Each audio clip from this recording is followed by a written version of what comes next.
नमस्कार. जनश्रद्धामध्ये आपलं सर्वांचं स्वागत आहे. मी आहे शशिकांत मठपती आणि माझ्यासोबत आहेत शीतल असोसिएट्स ग्रुपचे कार्यकारी संचालक मुकुंद गुजर सर.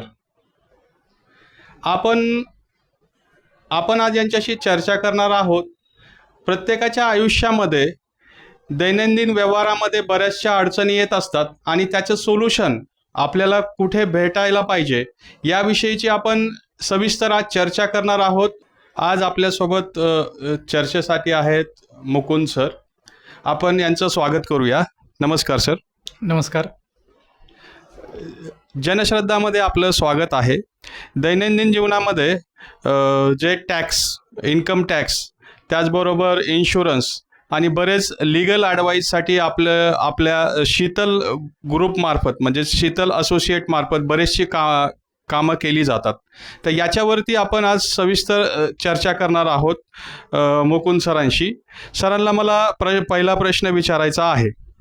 नमस्कार सर. नमस्ते. मुकुंद सरांना पहिला प्रश्न असेल की शीतल असोसिएटची सुरुवात आपण कोणत्या सालापासून सुरू केली आणि ती आज कुठपर्यंत आलेली आहे? आपण साधारण माझं ग्रॅज्युएशन झालं 94मध्ये. तिथून पुढं आपण जसं मी CAला ॲडमिशन घेतलं होतं त्याच्यानंतर माझे फ्रेंड सर्कल किंवा नातेवाईक हे छोट्या छोट्या कामासाठी किंवा ह्याच्यासाठी सल्ले मला विचारू लागले. त्यातूनच माझं सासवडला राहिला होतो. सासवड ते पुन्हा अपडाऊन होत होतं. त्याच्यात माझा CA काय पासआउट झालं नाही, पण त्यातून मला कल्पना आली की आपण ह्याच्यात कन्सल्टन्सी किंवा ह्याच्यात चांगल्या प्रकारे आपण काम करू शकतो आणि त्यातूनच आपण छोट्या छोट्या ॲडवाईस म्हणा, सल्ले म्हणा आपण द्यायला लोकांना सुरुवात केली आणि शीतल असोसिएटला आपण साधारण 96 ते 97 पासून सुरुवात केलेली आहे. आज शीतल असोसिएटची सुरुवात 1996 पासून तुम्ही सुरुवात केली आहे. तर मला सांगायचं की आज 1996 पासून ते आज 2026 पर्यंत नेमकं याच्यामध्ये तुम्ही बरेच चढ उतार बघितले असतील आणि याच्यामध्ये आपल्या सक्सेस स्टोरीज एक शॉर्टमध्ये सांगा. आपण सुरुवातीला लोकांना इन्कम टॅक्स, आता त्या काळी वॅट किंवा CST GST आत्ता चालू झालेला आहे. त्या काळी वॅटच्या संदर्भात आपण लोकांना सल्ले देत होतो की बाबा कशा पद्धतीने वॅट रिटर्न भरायचे, इन्कम टॅक्सचे रिटर्न कशा पद्धतीने भरायचे, ह्या पद्धतीने आपण त्यात लोकांना तसे सल्ले देत होतो. आणि लोकांपर्यंत नॉलेज पोहोचवणं हे फार महत्त्वाचं काम होतं, कारण लोकांना टॅक्सबद्दलचं नॉलेज किंवा रिटर्न कसे भरायचे, व्यवस्थित भरता येतात का नाही हे नॉलेज समजणं फार अत्यंत गरजेचं होतं. त्या पद्धतीने आपण लोकांना तशी सर्व्हिस देत होतो. आणि हा कन्सल्टन्सी बिझनेस मेन संपूर्ण सर्व्हिसवर अवलंबून आहे. तुम्ही कशा प्रकारची लोकांना सर्व्हिस देता त्या पद्धतीवर तुमचा बिझनेस हा रन होऊ शकतो. म्हणजेच असं म्हणता येईल की प्रॉब्लेम सॉल्विंगमधून आपण ग्रोथ नक्कीच केली. 100%. कारण कोणताही बिझनेस किंवा कोणताही सर्व्हिस सेक्टर ज्यावेळेस तुम्ही एखादा भविष्यात प्रगती करताना जसं तुम्हाला प्रॉब्लेम येत जातात आणि त्यातूनच तुम्ही शिक्षण घेऊ शकता. कारण माझ्या मते तरी की कुठलंही शिक्षण घेण्याचं कुठलंही एज नाही आहे. म्हणजे कोणीही परिपक्व असा नाही आहे. जो माणूस बिझनेस करतोय तो प्रत्येक वेळेस पुढच्या माणसाकडून काही ना काही शिकत असतो. त्यातूनच आपण अशी प्रगती केलेली आहे की प्रत्येक वेळेस आता आमचे CAच्या वेळेस जे सर होते ह्यांच्याशी मार्गदर्शन म्हणा किंवा इवन मी असं म्हणेल की मी एखाद्या क्लायंटबरोबर चर्चा करतो त्यावेळेस सुद्धा क्लायंटकडून सुद्धा 4 गोष्टी मला शिकण्यासारख्या खूप असतात. त्यातूनच आपली प्रगती होत असते. नक्कीच सर. मागील सर तुमचा नक्कीच मोठा अनुभव आहे या क्षेत्रामध्ये. तर या क्षेत्रातील तुमची नेमकं प्रेरणा काय होती आणि कोणाकडून आपण प्रेरणा घेतली? माझी प्रेरणा म्हणजे माझे वडील हरिदास विठ्ठलदास गुजर. ह्यांची मनापासून इच्छा होती की त्यांनी CA व्हावं स्वतः, पण त्यांच्या काही परिस्थितीमुळं किंवा ह्याच्यामुळे त्यांना CA होता आलं नाही. म्हणून त्यांनी मला ॲक्च्युली CA करण्यासाठी टाकलं होतं. पण बॅड लकीली मी पण पासआउट झालो नाही. पण ह्या बिझनेसमध्ये आपण ग्रोथ करायची ही माझी प्रेरणा म्हणजे माझे वडीलच. शीतल असोसिएटची उभारणी करताना या आपल्या शीतल या ग्रुपमध्ये काम करत असताना बऱ्याचशा टीम मी पाहिल्या आपल्याकडे. जसं की टीम बिल्डिंगचं काम तुम्ही मोठ्या प्रमाणात केलं, की जसं की तुमच्याकडे लीगल ॲडवायझर आहेत, त्याचबरोबर CA आहेत, CS आहेत आणि बरेचसे प्रोफेशनल तुमच्याकडे आहेत. तर नेमकं ही उभारणी तुम्ही कशी केली हे थोडक्यात सांगा. आपण ज्यावेळेस एखाद्या क्लायंटला सर्व्हिस देत असतो, जर क्लायंटला एका रूफखाली सगळ्या सर्व्हिसेस मिळाल्या तर तो पण खूप आनंदी होतो. आणि माझा एक्सपिरियन्स असा सांगतो की जर आपण एखाद्या ठिकाणी गेलो की त्याला तुम्हाला लीगल ॲडवाईस म्हणा किंवा कन्सल्टन्सी, CAची कन्सल्टन्सी, CS कंपनी सेक्रेटरीची कन्सल्टन्सी, ह्या जर तुम्हाला एकाच जागेवर व्यवस्थित मिळाल्या, त्याला सर्व्हिस मेन प्रॉपर मिळाली, तर तो खूप आनंदी राहतो. मग ह्याच डोक्यात प्लॅनिंग घेऊन आपण सुरुवातीपासूनच जशी माणसांची ओळख होत गेली तसतशी त्या माणसांना आपण जवळ करत गेलो. मग CA म्हणा किंवा CS म्हणा, ॲडव्होकेट म्हणा, ह्यांच्याशी चांगले सलोख्याचे संबंध ठेवून.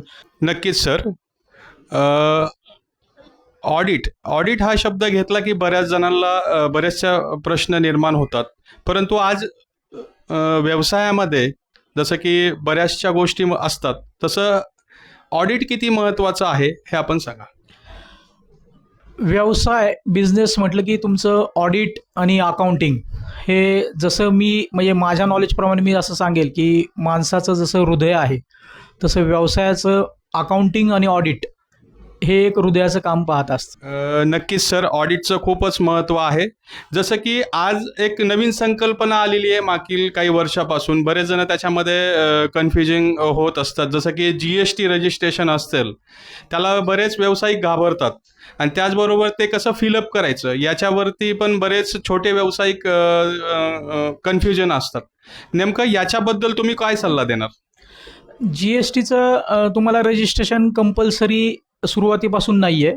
त्याला गव्हर्नमेंटनी लिमिट दिलेलं आहे की बाबा ट्रेडिंग सेक्टरला 40 लाखापर्यंत तुम्हाला फ्री आहे. नक्कीच सर, GSTचं खूपच आज महत्त्व आहे. ज्या पद्धतीने GSTचं जेवढं महत्त्व आहे तेवढं ITR रिटर्न फिलअप करणं किंवा भरणं हे तेवढंच महत्त्वाचं आहे. याच्याबद्दलचं नेमकं आपलं मत नेमकं आपल्या प्रेक्षकांना कसं सांगणार? तुम्ही मोठ्या दृष्टिकोन जर घेतला तर तुम्हाला देश चालवण्यासाठी गव्हर्नमेंटला पैसे देणं भाग आहे. त्यामुळं आपलं उत्पन्न आणि त्याच्यावर येणारा टॅक्स हा जर गव्हर्नमेंटला तुम्ही व्यवस्थित भरला तरच तुमचा देश चालत असतो. त्यामुळं ITR भरणं अत्यंत खूप महत्त्वाचं आहे. हे नक्कीच सर. जसं की प्रत्येक यंगस्टरला आज काहीतरी व्यवसाय करायला आवडतो आणि तो व्यवसायात उतरतात. जसं की नवीन सुरुवात असते त्यावेळेस आपण शॉप ॲक्ट आणि उद्यम सर्टिफिकेट देखील आपण काढत असतात बरेच जण. तर मग याच्याविषयीचे आपलं मत काय आणि आपण नेमकं काय सल्ला देणार आहात? तुमचा व्यवसाय कशाचा आहे, तुम्ही काय व्यवसाय करणार आहात, त्याच्यासाठी तुम्हाला गव्हर्नमेंटने शॉप ॲक्ट कंपल्सरी केलेला आहे. कोणताही व्यवसाय असू द्या तुमचा, तुम्ही शॉप ॲक्ट काढणं गरजेचं आहे. आता गव्हर्नमेंटनी 2 प्रकारे त्यात दिलेलं आहेत. जर 9 कामगारांच्या आतमध्ये असेल तर परमनंट शॉप ॲक्ट तुम्हाला मिळतं आणि 9 कामगारांच्या पुढे असेल तर तुम्हाला रिन्युअल करून शॉप ॲक्ट घ्यावं लागतं दरवर्षी. ही गोष्ट तुम्हाला बँकेच्या प्रत्येक कुठल्याही अकाउंट्स ओपन करताना सुद्धा shop act, current account open करताना शॉप ॲक्ट मागत असतात. सेम उद्यम म्हणजे MSMEच्या अंडर जर तुमचा बिझनेस रजिस्टर असेल तर तुम्हाला महाराष्ट्र गव्हर्नमेंटच्या किंवा सेंट्रल गव्हर्नमेंटच्या स्कीम किंवा बेनिफिट्स तुम्हाला तिथं मिळत असतात. त्यासाठी उद्यम रजिस्ट्रेशन करणं गरजेचं आहे. आजकाल प्रत्येक बँकसुद्धा उद्यम रजिस्ट्रेशन मागतात. त्यावरनं त्यांचा विकर कोड वगैरे तो ठरत असतो. स्मॉल इंडस्ट्री आहे का, मीडियम इंडस्ट्री आहे का, मायक्रोमध्ये आहे का, ह्या पद्धतीने त्याच्यावर ब्रेकअप केला जातो. त्यामुळे ह्या 2 गोष्टी अकाउंट ओपन करण्यासाठी किंवा बिझनेस स्टार्ट करण्यासाठी मी म्हणेल अत्यंत गरजेच्या आहेत.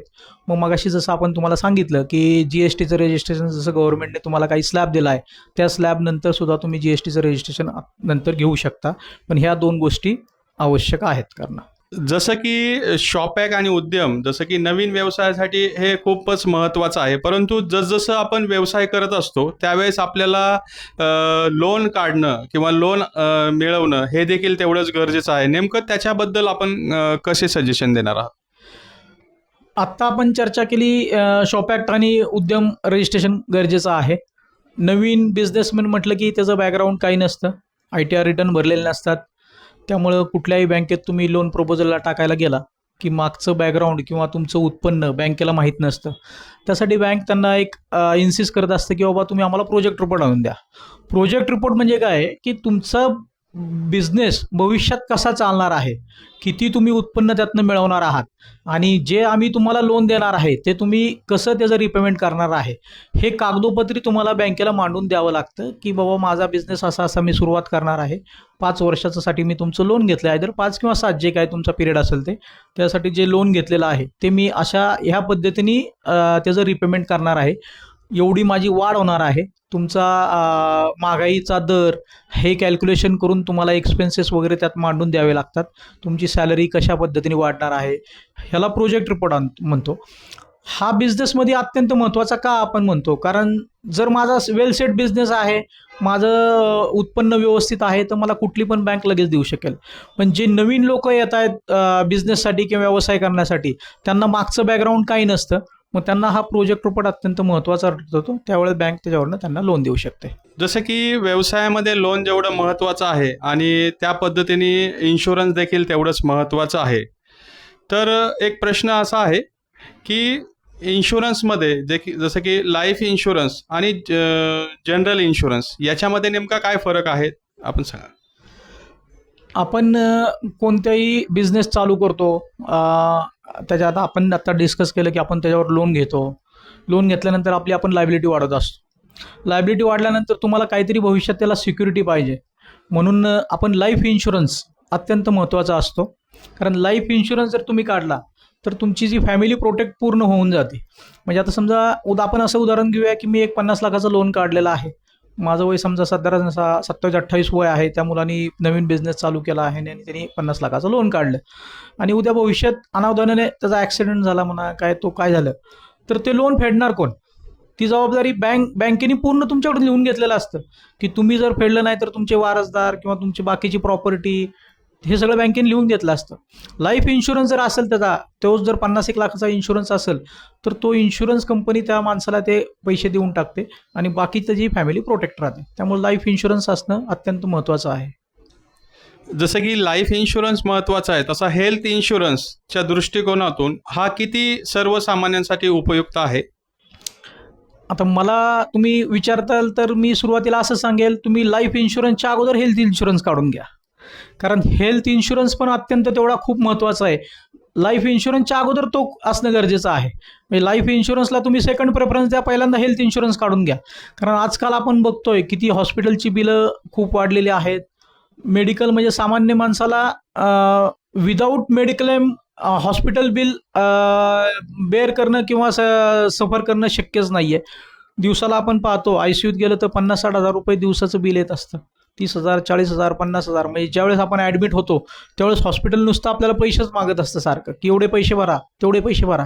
तेच जर तुमच्याकडे हेल्थ इन्शुरन्स असेल तर तुमचं आयुष्य तिथं, म्हणजे तुमचा आजार, मी म्हणाल 60 ते 70% तुमचा आजार तिथं बरा होतो की तुम्हाला टेन्शन नसतं की पैशाचं. माणसाच्या डोक्यात 2च गोष्टी असतात, एक तर झालेला आजार कव्हर करण्याचं आणि त्या आजारासाठी लागणारे पैसे लागणार असतील. जर ते पैसे तुम्हाला हेल्थ कंपनी 100% पैसे देणार असेल तर तुमचा तिथं 60 ते 70% आजार पूर्ण बरा होतो. माणूस लवकर आजारातनं रिकव्हर होईल असं मी म्हणेल. नक्कीच सर. जसं की बरेच इन्शुरन्स आज घेत असतात, परंतु इन्शुरन्स घेत असताना नेमकी कोणती काळजी घ्यायला पाहिजे आणि नेमकं इन्शुरन्स घेणाऱ्यांना तुम्ही काय ॲडवाईस देणार जेणेकरून त्यांच्या चुका टाळल्या जातील? नक्कीच. इन्शुरन्स आत्ता आपण चर्चा जशी केली, इन्शुरन्स हा खूप महत्त्वाचा आहे. त्यात तुमचा लाईफ इन्शुरन्स असो वा हेल्थ इन्शुरन्स असो, तुम्ही इन्शुरन्स काढताना मेन म्हणजे चांगल्या प्रकारे सर्वे केला पाहिजे. इन्शुरन्स कोणाकडून काढताय ती व्यक्ती विश्वासू, म्हणजे आता आजकाल सगळे एजंट किंवा ॲडवायझरकडून इन्शुरन्स काढत असतात. आता मार्केटमध्ये ऑनलाईन इन्शुरन्स पण खूप आले आहेत, पॉलिसी बाजार वगैरे खूप आलेले आहेत. पण मेन गोष्ट तुम्ही कुठल्या कंपनीचा इन्शुरन्स घेताय, ती कंपनीचं बॅकग्राऊंड काय आहे, त्या कंपनीने किती टक्के क्लेम सेटल केलेले आहेत, त्या मार्केटमध्ये त्या क्लेमचं, त्या कंपनीचं रेप्युटेशन कसं आहे, त्याचे व्ह्यूज काय आहेत, ह्या सगळ्या गोष्टी तुम्ही स्टडी केल्या पाहिजेत. दुसरी गोष्ट की बाबा एखादी कंपनी मला कमी पैशात इन्शुरन्स देते आहे. आता समजा मेडिक्लेम आपण पकडूया, 5 लाखाचा इन्शुरन्स एखादी रेप्युटेड कंपनी, आता मी कुठल्याही कंपनीची इथं नावं नाही घेत, एखादी रेप्युटेड कंपनी 5 लाखाचा इन्शुरन्स 10,000 रुपयात देते आणि एखादी दुसरी कंपनी 5 लाखाचा इन्शुरन्स 3,500 4,000 रुपयात देते, तर आपण त्याच्यावरनं अंडरस्टँड करू शकतो की बाबा ही पुढं आपल्याला सर्व्हिस दिली पाहिजे. म्हणजे नुसते 10,000 रुपये घेऊन माझा 5 लाख रुपयाचा 3,000 रुपये 4,000 रुपये देऊन माझा 5 लाखाचा कव्हर आहे म्हणून मी 10,000 रुपये देण्याकडं अवॉइड करायचं आणि 3,000 रुपये देऊन इन्शुरन्स करायचा आणि म्हणायचं माझा इन्शुरन्स कव्हर आहे. पण ज्यावेळेस मला ॲक्च्युली परिस्थिती येते, हॉस्पिटलमध्ये मी ॲडमिट होतो आणि त्यावेळेस मला बिल ज्यावेळेस सेटलमेंटची वेळ येते त्यावेळेस जर त्या कंपनीने हात वर केले तर आपण तिथं काहीच करू शकत नाही. तिथं आपल्याच खिशातनं आपल्याला पैसे भरायला लागतात. म्हणजे कुठल्याही कंपनीचा इन्शुरन्स घेताना तुम्ही त्याचा व्यवस्थित अभ्यास केला पाहिजे, रेप्युटेड कंपनी आहे का पाहिलं पाहिजे, त्याचे मार्केटमधले रिव्ह्यू चेक केले पाहिजेत. फक्त स्वस्त मिळतोय म्हणून मी इन्शुरन्स काढला आणि माझा कव्हर झाला ह्याला महत्त्व नाही आहे. नक्कीच सर. हेल्थ इन्शुरन्स आणि जनरल इन्शुरन्स आणि त्याचबरोबर इन्शुरन्स हे प्रत्येकाच्या आयुष्यामध्ये तेवढेच महत्त्वाचे असतात. त्याचप्रमाणे शीतल असोसिएट, जसं की शीतल ग्रुप हे लीगल ॲडवाईस देखील करत असतात. लीगल असोसिएट आहात तुम्ही. तर मला तुम्हाला प्रश्न विचारायचा आहे की लीगल टीममध्ये नेमकं तुम्ही कशा पद्धतीच्या केसेस, कशा पद्धतीने तुम्ही लीगल ॲडवाईसला सपोर्ट करता? आता आपल्याकडं लीगलची सेपरेट टीम आहे. लीगल ॲडवाईस देण्यासाठी तुमचे सिव्हिल केसेस, क्रिमिनल केसेस किंवा इन्कम टॅक्समधले ट्रिब्युनल हे हँडल करण्यासाठी आपल्याकडे सेपरेट लीगल ॲडवाईसची टीम आहे. ह्या सगळ्यामध्ये आपण लोकांना व्यवस्थित चांगली सर्व्हिस देतो, त्यात काहीच वाद नाही. नक्कीच सर. जसं की लीगल ॲडवाईस देत असताना एक सुरुवातच आपण पाहायला गेलं की प्रत्येकाच्या आयुष्यामध्ये कधी ना कधी एक रेंट ॲग्रीमेंट प्रत्येकाने पाहिलेलं असतं किंवा केलेलं असतं. तर मग लीगल ॲडवाईसमध्ये जसं की रेंट ॲग्रीमेंटचं महत्त्व आहे, तर मग ती रेंट ॲग्रीमेंट करत असताना नेमकं कोणती काळजी घ्यायला पाहिजे आणि कोणत्या चुका टाळायला पाहिजे, आपण कसे सांगणार? आता आत्ताच्या महाराष्ट्र गव्हर्नमेंटने छान पोर्टल आपल्याला करून दिलेलं आहे. ऑनलाईन रेंट ॲग्रीमेंट म्हणजे सर्वसामान्य माणसांना खूप सोयीस्कर हे पोर्टल आहे. त्या पोर्टलवरनं आपण ऑनलाईन रेंट ॲग्रीमेंट म्हणजे रजिस्टर करू शकतो. कारण आजकाल आपण बघतो पुणे शहरात किंवा सगळीकडं रेंट ॲग्रीमेंट ज्यावेळेस आपण एखादा फ्लॅट भाड्याने देतो किंवा भाड्याने घेतो त्यावेळेस तिथली सोसायटी आपल्याला रेंट ॲग्रीमेंटची डिमांड करत असते. तर ह्या पोर्टलवरनं तुम्ही डायरेक्ट रजिस्टर ॲग्रीमेंट करू शकता. त्यासाठी फक्त म्हणजे तुमचं आधार लिंक पाहिजे.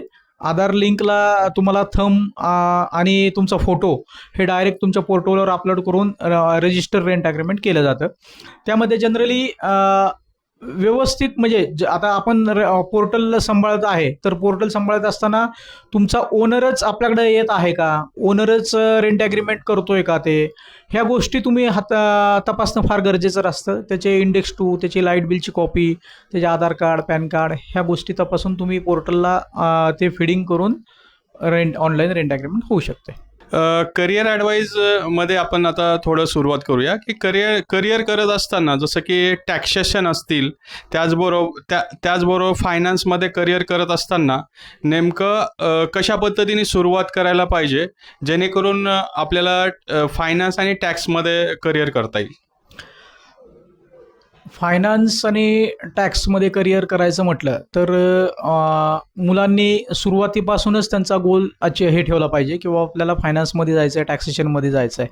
जर टॅक्सेशनमध्ये जायचं असेल तर तुम्हाला कॉमर्स साईड म्हणजे सायन्स साईडमधनं सुद्धा जातात लोक, नाही असं नाही. पण तुमचा गोल जर सुरुवातीपासून असेल की मला प्रॅक्टिस टॅक्सेशनमध्येच करायची आहे, फायनान्समध्येच करायची आहे, तर तुम्ही कॉमर्स साईड सुरुवातीलाच चॉईस केलेली कधी पण चांगलं. तुम्ही कॉमर्स साईड घेतल्यानंतर मग त्यात तुम्हाला चांगले चांगले कोर्सेस आहेत. CA आहे, CS आहे, CFA आहे, CMA आहे, खूप प्रकारचे DTL आहे, GDCA आहे, खूप चांगले कोर्सेस आहेत. म्हणजे असं नाही की तुम्हाला सायन्स साईडलाच मोठा स्कोप आहे आणि कॉमर्स साईडला नाही. तर कॉमर्स साईडमध्ये सुद्धा खूप मोठे स्कोप आहेत, त्यातनं सुद्धा तुम्ही चांगलं करिअर करू शकता. फक्त सुरुवातीलाच त्यांनी आपली चॉईस केली पाहिजे की बाबा आपल्याला कॉमर्स साईडला जायचं आहे का सायन्स साईडला जायचं आहे. सायन्स साईडवरनं सुद्धा लोक डायवर्ट होतात, CAला डायवर्ट होतात, CS करतात, पण मग ते गोल चेंज केल्यासारखं होतं. त्यामुळे सुरुवातीला जर तुम्ही चॉईस केलं की बाबा मला फायनान्समध्ये किंवा टॅक्सेशनमध्ये करिअर करायचं आहे तर तुम्ही तशा पद्धतीने कॉमर्स साईड सिलेक्ट करून जाऊ शकता. जसं की फायनान्स आणि टॅक्सेशनमध्ये बराच महत्त्वाचा सल्ला आपण दिला. त्याचबरोबर एक सोपा प्रश्न आहे की जसं की बिझनेस सुरू करत असताना किंवा बिझनेसमध्ये ॲडवाईस देत असताना नेमकं आपण त्या दृष्टिकोनातून कशी ॲडवाईस देणार आहात? कोणताही बिझनेस हा फक्त पैसे कमवायच्या दृष्टिकोनातून तुम्ही त्याच्याकडे जर विचार केला तर तो कधीच सक्सेस होत नाही असं मी म्हणेल. तो तुमची आवड पाहिजे त्यात. म्हणजे एखादं काम केल्यानंतर मला त्याचं एक सॅटिस्फॅक्शन असलं पाहिजे. मला त्यातनं मला एक 2 रुपये कमी मिळू देत किंवा पैसे न मिळू देत, एखाद्या ठिकाणी मला व्यवस्थित तशीच बिना पैशाची सर्व्हिस देता आली पाहिजे. पण त्या ठिकाणी मला जे सॅटिस्फॅक्शन मिळणार आहे किंवा जे सॅटिस्फॅक्शन मिळेल ते खूप महत्त्वाचं आहे. म्हणजे थोडक्यात म्हणजे माझा असा सल्ला राहील, जी नवीन आजकालची पिढी आहे ती फक्त पैशाचा विचार करत असते की मला ह्यातनं पैसे किती मिळणार आहेत, हे काम केलं तर मला ह्यातनं पैसे किती मिळणार आहेत. असा विचार न करता की हे काम केल्यानंतर मला त्याचा आनंद किती मिळेल, ह्यातनं मला सॅटिस्फॅक्शन किती मिळेल, मी सर्व्हिस पुढच्याला दिल्यानंतर त्याचा त्याला उपयोग किती होईल, ही गोष्ट तुम्ही. आता आपण उदाहरण असं घेऊया इन्शुरन्स. मगाशी आम्ही इन्शुरन्समध्ये काम करतो. आता इन्शुरन्समध्ये खूप असे सेक्टर आहेत की ज्या ठिकाणी तुम्हाला कमिशन खूप पर्सेंटेजने जास्त मिळतं. जर मी आमच्या टीमनी किंवा आमच्या याने असा विचार केला की आपल्याला ते ज्या ठिकाणी जास्त कमिशन मिळणार आहे तेच सर्व्हिसेस लोकांना द्यायच्या, तर ज्या ठिकाणी तुम्हाला जास्त कमिशन मिळणार आहे त्या ठिकाणी ॲटोमॅटिकली पुढच्या पार्टीला त्याचे रिटर्न्स कमी मिळणार असतात. जर तुम्हाला कमिशन कमी प्रमाणात मिळणार असेल तर पुढच्या पार्टीला त्याचे रिटर्न्स चांगल्या प्रमाणात मिळत असतात. म्हणून तुम्ही डिसाईड करताना असं करा की बाबा मला त्याच्यात आवड असली पाहिजे, मला त्याच्यातनं सॅटिस्फॅक्शन झालं पाहिजे, निव्वळ गोल माझा पैशासाठी नसावा. म्हणून कुठलाही बिझनेस करा, बिझनेस सगळ्यातनं तुम्हाला पैसे मिळणारच आहेत. कुठलाही तुम्ही बिझनेस करा, फक्त तो तुमच्या आवडीने स्टार्ट करा आणि एकदा स्टार्ट केल्यानंतर तो बिझनेस शेवटपर्यंत जाईल, ही गोष्ट महत्त्वाची असते. कारण बरेच आजकालचे तरुण मुलं आपण बघतो की पहिल्यांदा बिझनेस करायचा, नंतर सर्व्हिस करायची, मग परत बिझनेसमध्ये जायचं. हे धरसोड न करता एक प्रकारे तुम्ही एका ह्याच्यात टार्गेट ठेवा की आपण हा बिझनेस चालू केला आहे, 100% तुम्हाला तिथं रिटर्न मिळणार. धन्यवाद सर. धन्यवाद. नमस्कार. हे होते आपल्यासोबत शीतल असोसिएट्सचे डायरेक्टर, संस्थापक, चेअरमन मुकुंद गुजर सर. जसं की दैनंदिन जीवनामध्ये कार्य करत असताना आपल्याला बऱ्याचशा अडचणी येत असतात. त्याच्यावरती मात करण्यासाठी जसं की लीगल ॲडवाईज असतील, इन्शुरन्स असतील, हेल्थ इन्शुरन्स असतील, त्याचबरोबर टॅक्सेशनचे बऱ्याचशा गोष्टी असतील, जे की आपल्याला व्यवसायाच्या दृष्टिकोनातून व्यवसाय उभारणी असतील, या सर्वांचा एक ग्रुप म्हणजे शीतल असोसिएट असं म्हणायला काही हरकत नाही. त्याचबरोबर अतिशय उपयुक्त माहिती आज आपल्या या मुकुंद सरांनी आपल्याला दिलेली आहे. त्याचबरोबर मी माझ्या सर्व प्रेक्षकांना एक विनंती करत आहे की आपण नक्कीच आपल्याला टॅक्सेशन, इन्शुरन्स, फायनान्स आणि बिझनेस, त्याचबरोबर लीगल ॲडवाईस आपल्याला याचा पुरेपूर फायदा घ्यायचा असेल किंवा आपल्याला याच्याबद्दल अधिक माहिती घ्यायची असेल तर नक्कीच आपण शीतल ग्रुपशी कनेक्ट व्हा, शीतल असोसिएट्सशी कनेक्ट व्हा. मुकुंद सर नक्कीच आपल्याला सर्वांना मदत करतील, सहकार्य करतील, मी अशी अपेक्षा करतो. आणि आज आपण आमच्या कार्यक्रमामध्ये आलात, पुनश्च एकदा आपलं धन्यवाद सर. धन्यवाद.